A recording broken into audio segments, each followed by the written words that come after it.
Jennifer finds herself as one of the few remaining individuals in the office on a Friday evening. With plans to travel to New York for an extended weekend to meet her ex-fiancé on Valentine's Day, she decides to send him an email before leaving. Aware of the importance of being punctual for her flight, Jennifer quickly grabs a handful of candy and departs from the office. Coincidentally, Guy is also preparing to leave work. As fate would have it, they both find themselves waiting for the elevator simultaneously. Jennifer boards the elevator on the 49th floor and Guy joins her on the 42nd floor. Without wasting any time, Guy initiates a conversation with Jennifer, attempting to engage her in light-hearted banter. However, Jennifer responds politely, but doesn't seem particularly interested in engaging in a conversation.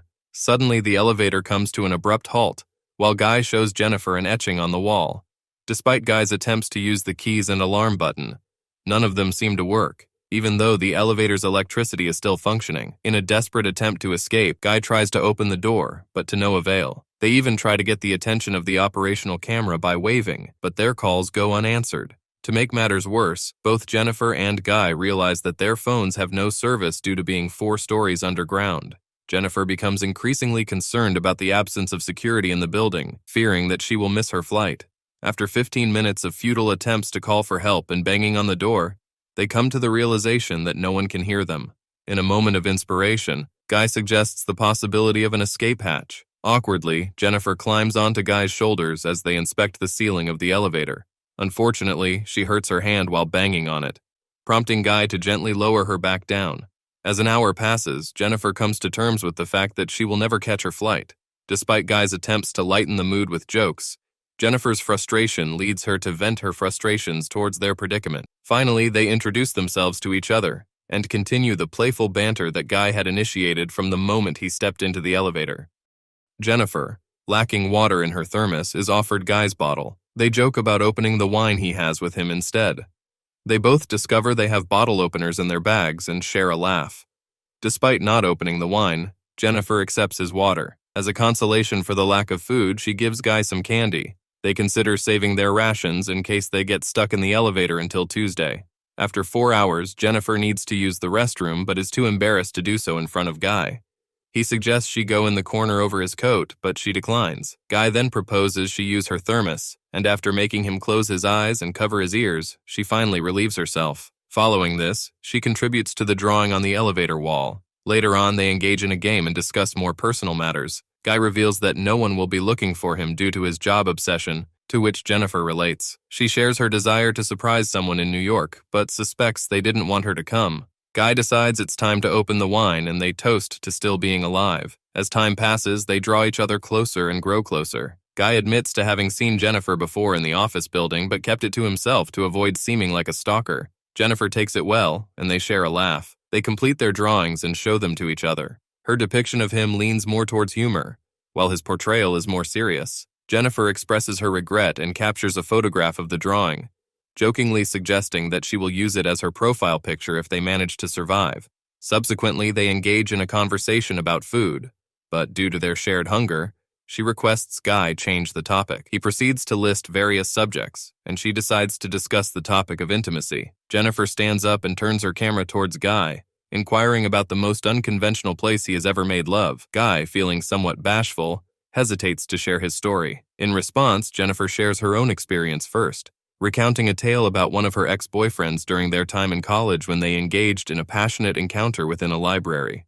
When it is Guy's turn, he still feels that he lacks an interesting story to share. Jennifer encourages him to fabricate one. Guy proceeds to narrate a fictional account involving an attractive woman who expressed her desire to be with him during a work picnic. He describes how they became intoxicated, entered a car, and she began undressing while he was driving. Guy becomes uneasy and uncomfortable as he reveals that he became aroused and had to stop the car. He apologizes, believing that he may have crossed a boundary, but Jennifer reassures him that it is all right. Awkwardly, Guy approaches Jennifer and kisses her, leading to them undressing and engaging in a passionate encounter within the elevator. Afterward, Guy confesses his feelings, expressing that he could potentially fall in love with her. However, Jennifer distances herself from him, stating that she intends to reconcile with her ex. This was the reason behind her desire to visit New York and surprise him, hoping to mend their relationship and improve things. Unlike Guy, Jennifer believes that despite their enjoyable encounter, they should maintain a casual relationship because what she shares with her ex is genuine.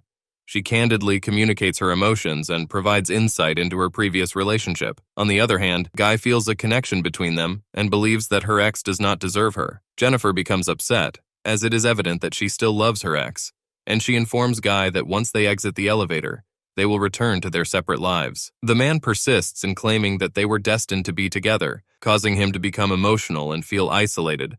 Despite being trapped together in a confined space, suddenly a shift occurs within him, and Jennifer can sense it. The man starts confessing the truth about his identity. He admits to lying about his workplace and even his name. He reveals that he has been observing Jennifer every day at work, providing evidence through security photos and timestamps on his phone. He even possesses a video of her entering the elevator on that fateful night. Jennifer becomes fearful. He discloses that he is actually the security guard of the building and becomes angry when he explains how people like him often go unnoticed. Despite working at the front desk, she never recognized him. He believes that he knows her better than her ex, and he claims to have orchestrated everything that occurred that night. The man produces a key and unlocks the elevator. Jennifer is appalled by his actions and threatens to call the police, vowing that he will face legal consequences. Unhappy with her response, he forcefully grabs her, leading to a struggle. In the midst of the fight, Jennifer kicks her legs, causing the elevator key to break.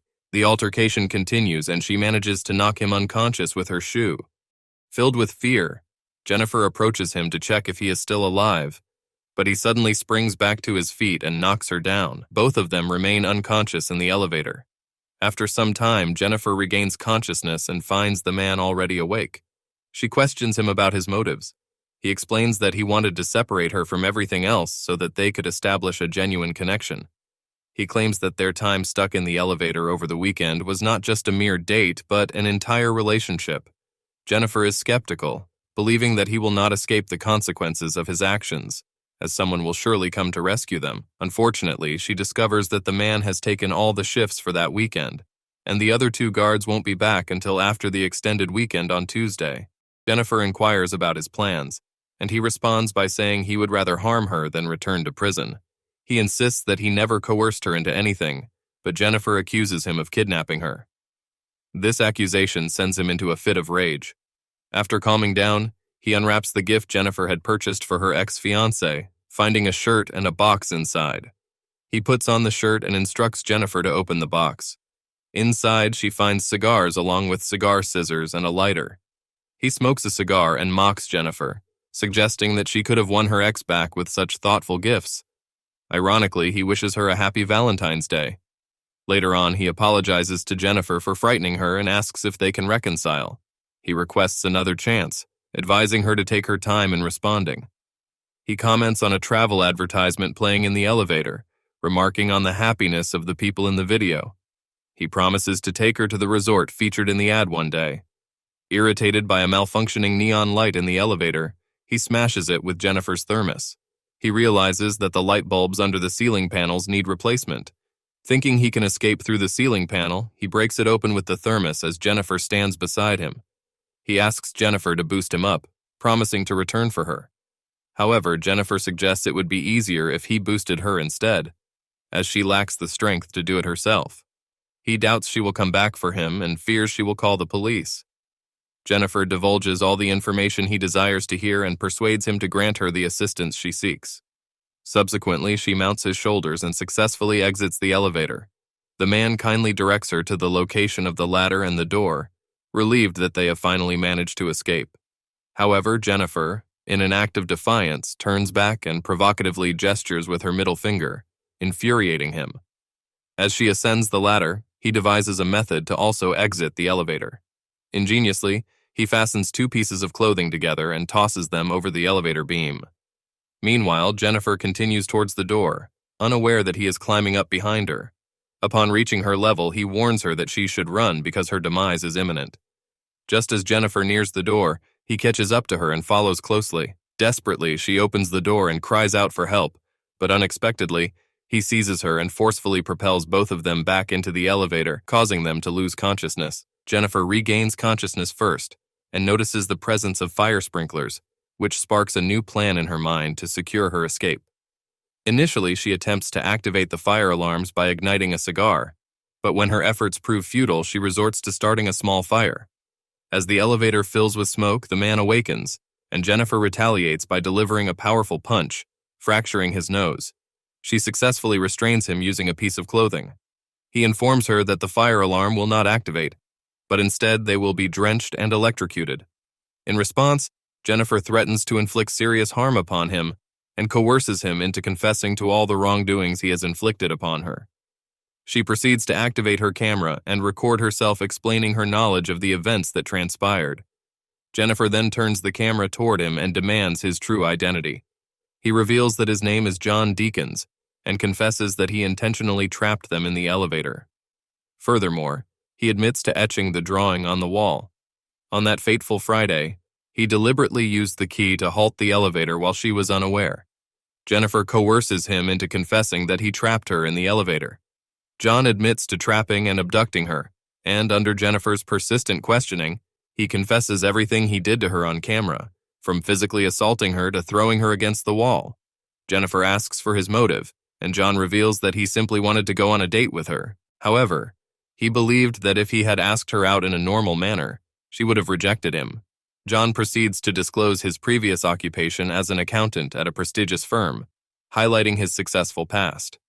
He also reveals that the story about the girl in the car was true, but the outcome differed from what he had implied. The car accident resulted in the girl's death, and John received a lenient sentence of only 6 months in jail due to his influential connections. Upon his release, he could only secure a job as a security guard. After a few months, he yearned to regain his former identity and experience a taste of power once again.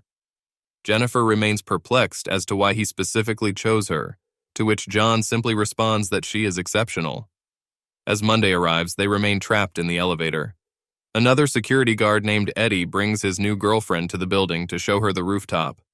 Upon realizing that John is missing, Eddie checks the security monitors and discovers that John and Jennifer are stuck in the elevator.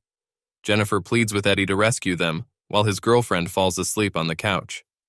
Eddie reaches the elevator and uses a crowbar to partially open the doors.